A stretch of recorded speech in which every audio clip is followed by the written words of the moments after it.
네, 여러분 모두를 진심으로 축복합니다. 많이 더워졌죠. 여러분도 잘 건강하게 지내시기를 바라요. 존 웨슬리, 감리교를 시작한 존 웨슬리에 하면 우리에게 웨슬리가 직접적인 그런 말을 하진 않았지만 웨슬리의 글을 읽어보면 우리에게 하나님께서 베풀어 주시는 은총에는 세 가지 종류가 있다고 말씀을 드렸습니다. 그래서 지난 주일이었을 텐데 그것은 선행적 은총에 대해서 말씀드렸습니다. 착한 일 선행이 아니라 하나님께서 우리를 먼저 사랑하신다는 겁니다. 나는 내가 먼저 좀 착하게 살고 좀 공적을 쌓고 내가 먼저 좀 죄를 깨끗하게 한 다음에 좀 의로워져서 좀 하나님 앞에 설만해져서 하나님을 찾으면 그제야 비로소 하나님께서도 좀 내 소리를 들으시고 나에게 다가오시지 않을까라는 생각을 은연중에 품고 있을지도 모를 것 같습니다. 그러나 성경은 결코 그렇게 말하고 있지 않습니다. 성경은 심지어 내가 하나님을 기억하지 못해도 내가 하나님을 반대되는 삶을 사는 동안에도 하나님은 여전히 우리를 사랑하십니다. 예수님께서 해를 의인과 악인을 구별하지 않고 비춰주셨었던 것처럼 주님은 내가 여전히 악인의 편에 있어 할지라도 우리에게 햇빛을 비춰주십니다. 여러분 생각해 보세요. 이 하나님의 먼저 사랑이 있어야 우리가 예수님을 믿을 수 있는 겁니다. 내가 하나님을 향하여 그림자를 향할 수밖에 없는 삶을 산다 할지라도 그런 나를 버리지 아니하시고 나를 계속 쫓아오시면서 나에게 은총을 베풀어 주시는 하나님의 사랑이 있기 때문에 내가 구원을 받을 수 있는 겁니다. 하나님은 여러분 기억합시다. 먼저 여러분을 사랑하십니다. 네, 내가 잘못해서 깊은 수렁에 빠졌다고 칩시다. 내가 교만하고 까불다가 내가 사냥꾼의 올무에 걸렸다고 칩시다. 그래도 괜찮습니다. 하나님이 먼저 다가오십니다. 우리를 구원하십니다. 그러니까 이 선행적 은총은 우리에게 늘 희망이 되는 겁니다. 내가 잘해야 하나님의 손길을 느낄 수 있는 거라면 우리는 참 소망이 없을 겁니다. 그러나 우리가 못했다 할지라도 우리가 죄인이라 할지라도 내가 깊은 우겨싸임을 당했다 할지라도 하나님께서 잊지 않으시고 내 이름을 손바닥에 새기셔서 나에게 먼저 다가오시고 나를 먼저 구원으로 이끌어 주십니다. 이게 선행적인 은총이라는 겁니다. 두 번째 은총은 칭의의 은총이라고 말할 수 있을 것 같습니다. 칭의, 칭해 준다는 겁니다. 어떻게 해요? 의롭다라고 칭해 주는 겁니다. 내가 나를 향하여 너 됐어 라고 내가 나를 향하여 말하는 것이 아니라 하나님께서 너 됐어 라고 인정해 주신다는 겁니다. 내가 인정받을 만큼의 수준이 되어서 하나님이 오케이 하시는 게 아니라 여전히 나는 하나님의 수준에 한참 미달이지만 그러나 하나님께서 받아주시겠다는 겁니다. 이게 칭의입니다. 그러니까 칭은 내가 하는 게 아니라 하나님이 하시는 겁니다. 칭의는 내가 높은 수준이 되어서 받는 것이 아니라 여전히 연약하고 부끄럽기 한이 없지만 하나님께서 오케이 내가 너를 인정해 줄게, 내가 너를 사랑할게, 내가 너를 받아줄게, 용서해 줄게 하고 말씀해 주시는 겁니다. 그러니까 칭의 은총은 하나님이 먼저 우리를 용서해 주시고 또 우리를 의롭다라고 여겨주시는 은총입니다. 이것도 내가 시작하는 게 아닙니다. 내려오는 하나님의 은혜인 것입니다. 세 번째 은총은 성화의 은총입니다. 성화, 이건 신학적인 용어인데요. 말이 어려우시다면 그냥 거룩, 웨슬리는 거룩이라는 말을 자주 사용하기도 했습니다. 거룩은 우리가 생각하는 거룩은 뭐 거룩 뭐 이런 목소리도 이상한 이런 거룩이 아니라 거룩은 곧 사랑입니다. 하나님을 사랑하는 게 거룩한 삶입니다. 이웃을 사랑하는 게 거룩한 삶입니다. 하나님의 창조하신 이 세계를 사랑하는 게 거룩한 삶인 겁니다. 그러니까 성화의 은총이라고 하는 것은 내가 있는 힘을 다 짜내어서 하나님을 애써 사랑하려고 하고 사랑해야죠. 이웃을 막 뼈를 갈듯이 사랑해야 하고 이런 게 아니라 내가 사랑할 수 있도록 하나님께서 은총을 베풀어 주신다는 겁니다. 그러니까 이 하나님의 은총이 없으면 우리는 하나님을 사랑할 수가 없는 겁니다. 내가 하나님께 사랑해요라고 말하는 것 같지만 이 은총을 내가 체험해야 나는 비로소 진심으로 고백하고 그런 삶을 살 수 있는 거죠.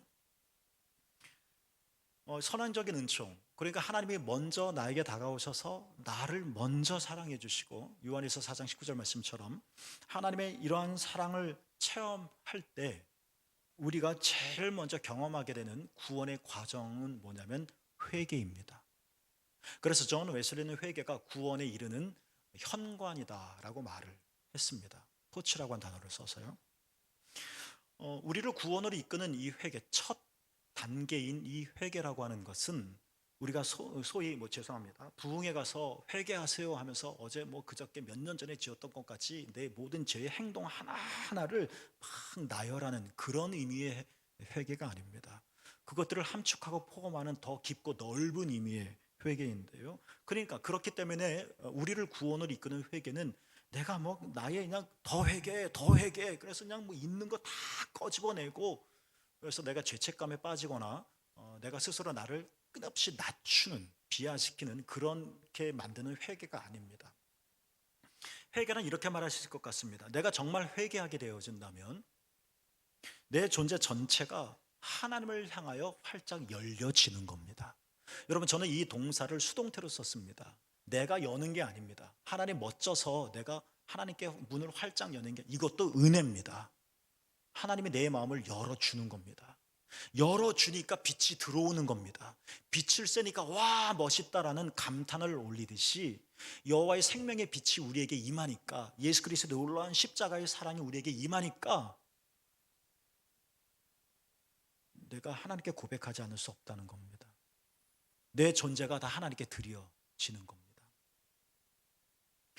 그래서 우리가 진짜 회개하게 되면 내 마음이 하나님께 회개하게 되는, 그전에는 내가 하나님을 몰랐을 땐, 예수 그리스도를 주로 인정하지 않았을 땐 선행적 은총을 끊임없이 우리에게 베풀어 주셔도 귀담아 듣지도 않고 퉁 하고 뛰쳐나가기도 하고 애써 뒤돌아 등을 보이기도 하고 막 신학적으로 비판하기도 하고 무신론자처럼 이렇다 저렇다 라고 얘기하기도 하고, 그런데 정말 하나님의 훈훈한 사랑이 우리에게 접하는 것을 내가 어느 순간에 하나님이 정말 나를 사랑하시는구나 하는 것들을 내가 경험하게 되어지면 내 문이 열린다는 겁니다.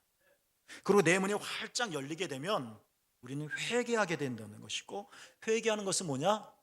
하나님의 용서하심을 내가 확신하게 되어진다는 것입니다. 누가 시켜서가 아닙니다. 그렇군 하고 이해해서가 아닙니다. 그냥 뭐가 막 밀려오듯이 어느 순간에 내 안에 내 영이 경험하는 겁니다. 문득 하나님의 은혜로 정말 하나님께서 내 모든 존재를 용서해 주셨구나. 내가 내 죄를 일일이 다 열거하고 나열을 해도 뭔가 좀 찝찝하고 남아있는 이 알 수 없는 죄까지 주님께서 깨끗하게 씻어주셨구나. 이 용서를 내 안에서 확신하게 되어지는 겁니다. 이 하나님의 용서하심을 확신하게 된다. 이것을 바로 칭의라고 말을 하는 겁니다. 이렇게 우리가 의롭다고 여김을 받을 때 하나님이 정말 나를 용서해 주시고 내가 하나님 앞에 의롭다고 여김을 받은 사람이다 라는 확신이 드는 순간, 여러분, 성경의 말씀처럼 성령이 우리 안에 들어오십니다. 그리고 우리는 경험합니다. 내가 마치 하나님과 한 가족이 된 듯한 포근한 느낌을 갖게 됩니다. 오늘날 망가진 가족이 많아서 가족 하면 그다지 좋은 이미지 없는 분들도 계시겠지만, 일반적으로 가족은 따뜻한 곳입니다. 일반적으로 가족은 모든 것이 용서받고 용납되는 곳입니다. 이게 가족입니다. 그러나 내가 하나님의 가족이 되어졌다, 내가 하나님의 자녀가 되었다라고 신약성경은 말하고, 에스겔, 예레미야, 이사야에서도 반복하여 말하기를, 출애굽기도 마찬가지고 나는 너희의 하나님이 되고 너희는 나의 백성이 되어질 거다 말씀을 하고, 또 에베소서에서도 하나님의 가족이 되었다. 그러니까 내가 하나님의 용서를 받는 순간에 단순히 하나님의 멀리서 내가 너를 씻어줄게가 아니라 하나님의 성령이, 하나님의 생명이 우리 안에 들어오고, 그리고 내가 뭔가 하나님의 가족이 된 듯한, 하나님과 굉장히 친해진 듯한, 하나님이 멀리 계신 것이 아니라 정말 가까워진 듯한 이런 묘한 내적인 체험을 하게 됩니다. 그러면 든든합니다. 내 삶을 여전히 풍랑의 갈릴리 호수를 지나는 것처럼 흔들리지만, 여전히 우리는 쩔뚝거리기도 하고 실수하기도 하지만, 그래서 마음 아파하고 절망 속에 빠지기는 하지만, 그래도 묘한, 왜? 내가 하나님의 가족이기 때문에, 왜? 성령이 내 안에 계시기 때문에 깊은 평화를 경험하게 됩니다. 이게 뭡니까? 거듭남이라는 겁니다. 자, 여러분, 이론적인 순서는 이렇습니다. 그런데 정작 중요한 것은 뭐냐면 짧게 말씀드렸던 이 구원의 과정 하나하나를 여러분 개인이 내적으로 확신하며 경험하는 겁니다. 저의 이런 친절한 설명을 통해서 그런 거군요, 이런 거군요라고 이해가 아니라 요 하나하나 정말 하나님의 사랑이 내 안에 접촉해 오는 것을 내가 경험하는 것. 그 이 사랑을 내가 경험할 때 나도 모르게 내 마음이 열려지는 것. 내 마음이 열려지니까 내가 죄인이라고 하는 것을 고백할 수밖에 없다는 것. 너가 지지를 못났다라는 그런 부정적인 의미가 아니라 하나님 없이는 안 되겠구나라는 것을 말할 수밖에 없다는 것. 하나님이 나를 용서해 주셨구나라는 것. 정말 하나님의 생명이 내 안에 흘러 들어오구나. 내 배에서 생수의 강이 흘러 나오는. 내가 하나님의 가족이 되었구나, 내가 하나님의 식구가 되었구나라는 그 속에서 오는 내 삶의 평화로움, 이 하나하나를 내가 실제로 경험하는 거라는 겁니다. 존 웨슬리는 이것을 성령의 내적 증거라고 말을 했습니다.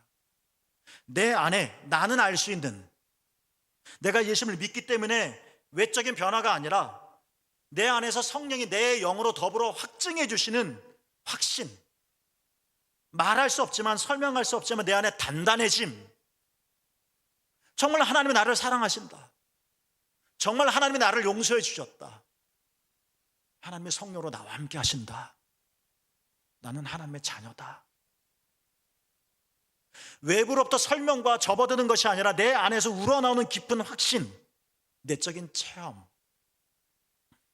이게 중요하다는 겁니다.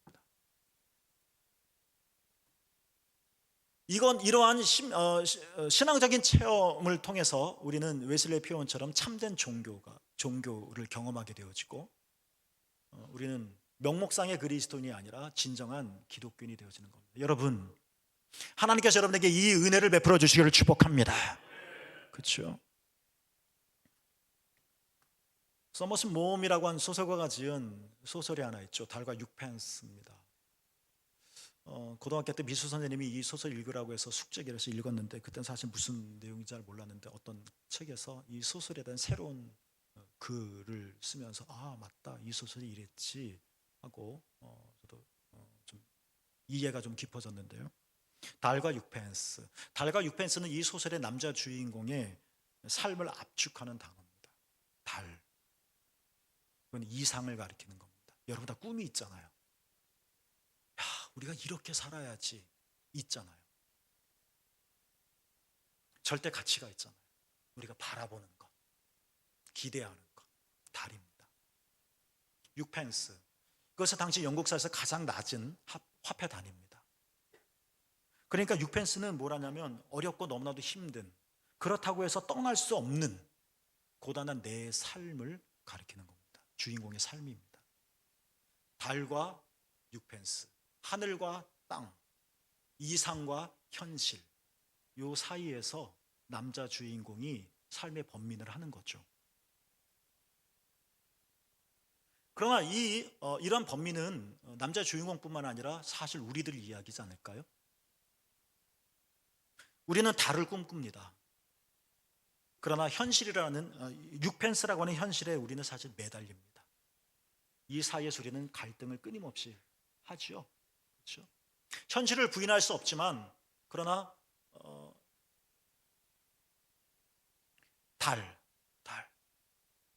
달만 보고도 살 수 없겠죠. 아주 지혜로운 긴장이 우리에게 있어야 할 겁니다. 그런데 이 사이에서 번민하고 고민하는 이 주인공이 6펜스라고 하는 이 장벽 앞에서 용기를 내어 달을 선택합니다. 이 사람에 있어서 달은 그림을 그리는 거죠. 그래서 가족도 있고 자녀도 있고 이 현실적인 삶을 살아가야지만 가장으로서, 그러나 용기를 내어 파리로 건너가서 오로지 그림에만 몰두하는 겁니다. 이것을 예술혼이라고 하는 관점에서 볼 수도 있겠지만, 어쩌면 이것은 우리의 삶의 실존을 소설로 잘 풀어낸 것이 아닌가 싶습니다. 이 글을 읽으면서 저는 이런 생각을 해봅니다. 이 소설이 우리에게 질문하는 것이 이런 것이 아닐까 싶습니다. 나는 정말 이 현실을 뛰어넘어 달로 향하고 싶은데 도대체 이 용기는 이 남자의 주인공 어디서 나온 것일까? 나는 내 발목을 붙잡고 있는 이 현실의 끈을 어느 정도 좀 끊고 좀 비상하고 싶은데 매번 걸려 넘어지잖아요. 용기를 낼 수 없잖아요. 현실을 생각하면. 이 남자의 주인공을 이끄는 힘은 어디서 연유한 것일까? 이런 질문을 소설이 우리에게 던져주는 것 같아요. 자, 오늘 본문 얘기 한번 해볼까요? 늘 고기를 잘 잡아왔던 시몬이었습니다.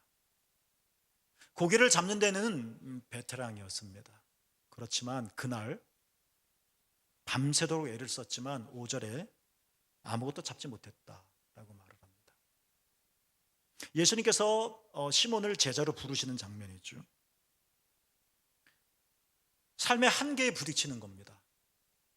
절망입니다. 우리도 이런 경험을 할 때가 있을 겁니다. 잘 풀리는데 뚫리지 않는 벽처럼 내 앞을 팍 가로막고 있어서 한 치 앞도 볼 수가 없고 넘어갈 수도 없고 내 몸만이 아니라 전망도 없고 내 감정도 갇혀버린 베드로에게, 시몬에게 그날이 바로 그랬습니다. 표현이 그렇습니다. 밤이 새도록. 얼마나 처절하게 일했겠습니까? 그런데 현실은 뭡니까? 아무것도 잡지 못했다. 이건 베드로의 이야기만이 아닐 겁니다. 우리들 모두가 경험하는 걸 겁니다. 그렇지만 늘 그렇듯이 밤이라고 하는 것은 새벽으로 나가는 통로가 되기도 합니다. 그때 절망할 때 어깨 축 처져서 아무것도 얻지 못한 허탕을 친 그날 빈 그물을 거두고 있을 때 정말 얻은 것이 하나도 없어서 이제 어떻게 사나 하고 한숨을 내쉴 수밖에 없었을 때 밤이었습니다. 예수님이 시몬에게 먼저 다가오셨습니다. 삶이 꼬이고 꼬여서 되는 것이 하나도 없어서 좀 내 삶을 어떻게 좀 개선해 봐야 되겠다 싶어서 시몬이 예수님에게 먼저 찾아간 것이 아니라 언제 봤다고? 예수님이 시몬에게 먼저 다가오셨습니다. 선행적인 은총입니다. 이것저것 다 해보다가 안 되니까 용이라도 써보겠다 싶어서 시몬이 방법을 찾아 예수님을 붙든 것이 아니라 모르는 사람이잖아요. 예수님이 먼저 다가오셔서 말씀을 하십니다. 4절에 깊은 데로 가서 그물을 내려 고기를 잡으라. 예수님의 말씀입니다. 여러분, 만약 그날 밤 고기가 잘 잡혔다면 시몬은 이 낯선 사람을 맞이했었을까요? 안 그랬을 겁니다. 처음 보는 이 남자의 이상한 말을 받아들였을까요? 결코 그러지 않았을 겁니다. 그물에 고기가 많은데. 그런데 그날은 허탕친 날이고 그래서 절망한 날이고 그 시간은 밤이었습니다. 밤에 헤매이고 밤이어서 어디로 갈지도 모르는 그 상황에 주님이 먼저 찾아오셨고 깊은 데로 가서 그물을 내려 고기를 잡으라 말씀으로 우리에게 먼저 제공해 주셨고 그런데 놀라운 것이 있습니다. 여러분 한번 상상해 보세요. 깊은 데로 가서 그물을 내려 고기를 잡으라 하는 그 말을 듣는 순간 이상하죠? 정말 알 수 없는 힘이 시몬을 사로잡습니다. 여러분이라면 그 말을 들으시겠습니까? 들으시겠냐고. 이거는 시몬의 의지를 떠난 겁니다. 시몬의 사고를 벗어난 겁니다. 내가 하려고 하는 것이 아닙니다. 나도 모르게 정말 이상하게 주의 말씀을 듣는 순간에 나도 모르게 알 수 없는 어떤 놀라운 힘이 시몬을 사로잡아서 정말 예수님의 말씀처럼 깊은 곳에 그물을 내립니다. 뭐예요? 내가 하나님을 붙잡은 게 아니라 하나님이 시몬을 붙잡으신 겁니다. 이게 은혜라는 겁니다. 내가 정신이 제대로 살아 있었다면 거부했겠죠. 당연히 거부하지 않겠습니까? 이게 상식이지 않겠어요? 이 사람을 언제 봤다고? 고기 잡는데 내가 전문가인데. 그러나 참 신비한 힘이 시몬을 굴복시킨 겁니다. 이 신비한 힘에 시몬은 애써 거절하지 않은 겁니다. 진짜 의지를 가지고 거절하려면 거절할 수 있었겠죠. 그러나 일종의 승복도 있는 겁니다. 깊은 곳에 그물을 내렸다. 여러분 기억하세요. 하나님의 사랑이 우리를 휘감습니다. 여러분의 모든 삶 하나하나에 하나님의 놀라우신 은총이 둘러싸고 있습니다. 하나님의 은혜입니다. 자, 여러분 또 보세요. 하나님의 사랑, 하나님의 예수님의 말씀이겠죠. 예수님의 다가오심이겠죠. 우리는 이걸 은총이라고 말할 수도 있겠죠. 이렇게 이 주님의 말씀, 깊은 데로 가서 그물을 내려 고기를 잡으라 하는 이 말씀이 시몬의 내면의 침투에 들어오자 여러분 어떤 일이 일어났습니까? 진짜 엄청난 일이 일어났죠. 시몬이 8절 오늘 본문인데요, 예수님의 무릎 앞에 엎드릴 수밖에 없었다. 이게 뭘 말하는 걸까요? 여러분은 정말 여러분의 제어할 수 없고 여러분의 저항할 수 없는 어떤 신비한 하늘의 힘에 제압당했던 적이 있습니까? 어떻습니까? 내 이성과 내 삶의 패턴은 당연히 이렇게 살아가야 되는데 나도 어떻게 할 수 없는 놀라운 하늘의 힘이 나를 부여잡아서 끌려가서 내가 이러고 싶어서는 아닌데 정말 그 절대적인 위험 앞에 나도 모르게 무릎을 꿇을 수밖에 없는 그런 경험이 있으셨나요? 어떠신가요? 비굴함이 아닙니다.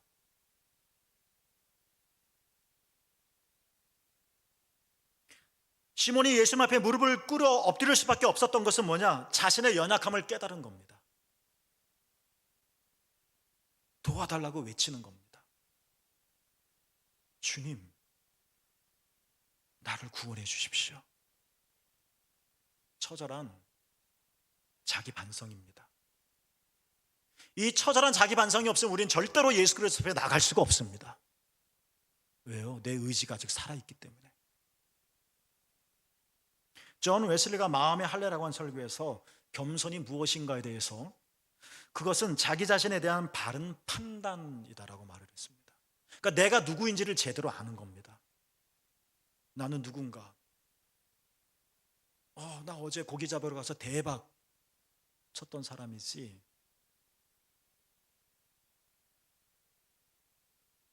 이게 나에 대한 진실이 아니라는 겁니다. 겸손이란 내가 누구인가를 정말 올바르게 바라볼 수 있는 것, 그 눈을 갖는 것, 겸손인데. 그래서 존 웨슬리가 계속 말하기를 그건 뭐냐? 내 자신이 어떤 거냐? 내가 누구인지를 바라볼 수 있는 시각이란 뭐냐? 도저히 내 힘으로는 나 자신을 도울 수 없다는 사실. 하나님이 일하실 때 비로소 우리는 선한 것을 원할 수 있고 선한 일을 행할 수 있다는 사실을 깨닫는 겁니다. 이 사실을 깨닫게 되어지자 시몬은 무릎을 꿇을 수밖에 없었던 겁니다. 왜요? 나로서는 안 되니까. 한때는 잘 되기도 하고 한때는 정말 고기를 많이 잡아서 돌아올 때도 있었지만 내 삶 전체를 보면 무릎을 꿇었다? 나로서는 안 되는구나 하는 것을 경험한 겁니다. 이게 구원의 시작이라는 겁니다. 뻣뻣하게 아직도 내가 살아있어서가 아니라 그것이 꺾여서 하나님 앞에 무릎을 꿇을 수밖에 없을 때, 여러분 이게 구원의 출발인 것입니다. 주여 나를 떠나소서, 나는 죄인으로서이다.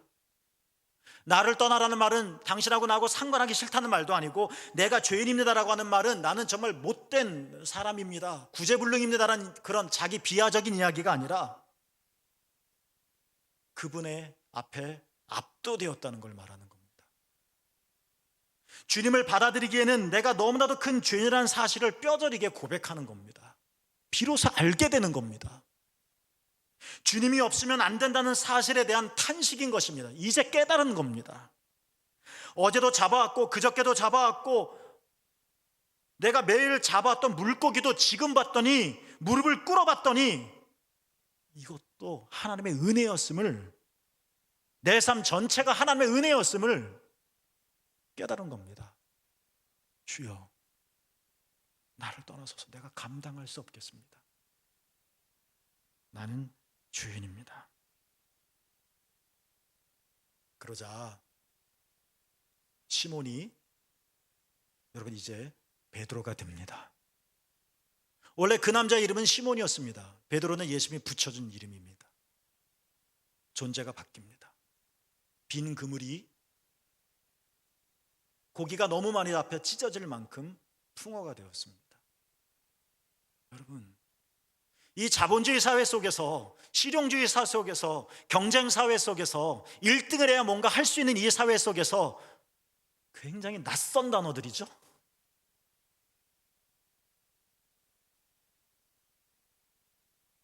근데 그게 사는 길이라는 겁니다. 이게 생명을 얻는 길이라는 겁니다. 주님이 없으면 할 수 없다는 통렬한 자기 성찰 말입니다.